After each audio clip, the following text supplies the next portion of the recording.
Hey, what is going on, guys? Andrew here from Skidmore Fitness, back with another video. And in this video, I want to talk about something that is extremely important and is often overlooked when people are doing their leg training. And if you could tell by the title of this video, I'm going to be talking about the leg and squat press. And the number one most common mistake that I see people make in the gym when performing this exercise. Before I get into what that mistake is and what you can do to easily fix it, first let me give you my thoughts on the leg and or squat press.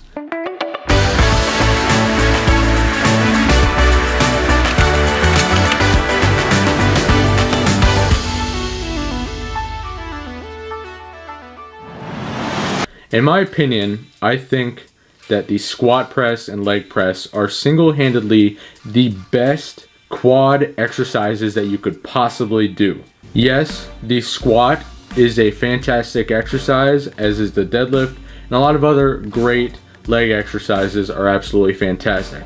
But in terms of just overall ability to overload, the stretch that you can get, and the flex that you can get with the movement, the squat press and leg press are just simply phenomenal exercises. Plus, you can really overload them, especially on the eccentric, without having to worry about falling over or balance issues or anything like that. You are truly isolating the legs just as much as it is still a compound exercise.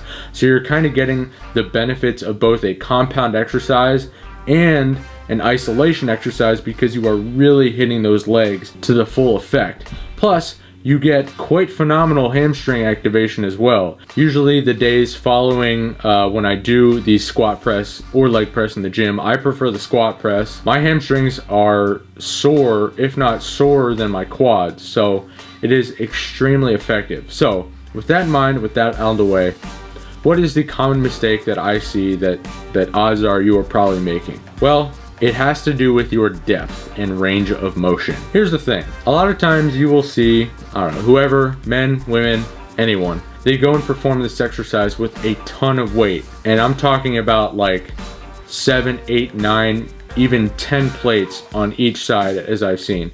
Or we're talking about 6, 7, 800 pounds or even more. So what happens is that at these higher weights, which is extremely heavy, you see people only going like half to 2/3 the range of motion, and they're leaving out like 33 to 50% of the range of motion. And what's this going to do? Well, in the first half of the range of motion, or the first 2/3, you're gonna get really strong. Like, you're still going to get strong, but what's going to happen is that you're going to be weaker in that final third of the range of motion. And strength imbalances are not the best thing in the world, especially if you translate this leg strength over to on something like squat. Where are you going to be weakest? You're going to be weakest in that bottom portion of the movement, like you can see here, and you're going to be stuck in that sticking point because you haven't actually strengthened the muscle fibers that become activated when you're in that really deep stretch. The simplest way to correct this is literally to just lower the weight. I think the squat and leg press is really one of those movements that is an ego driven movement. People want to just load up on all the plates and like be like, look at me, you know, I can squat press, leg press 8 plates, and honestly I cannot do that. I typically use anywhere from 4 to 5 45-pound plates on each side, and that is really heavy for me. But the thing is that I am literally going full range of motion, as you can see demonstrated right here. You can see that the knees are going as far forward as possible, and whether you like a narrow stance or a wide stance setup on the machine, whatever is your preference, no matter what, you want to go as deep as you possibly can. And this is where and how you are truly going to benefit from that full range of motion on the squat press. I truly think that the squat press and the leg press, when done correctly, when done with full range of motion, when you are literally bringing your knees like almost touching your chest, that you can get stronger and develop more muscle than on the squat, just for comparison speaking. Now, I'm not attacking the squat. The squat is a fantastic exercise. It's great, but it's not for everyone.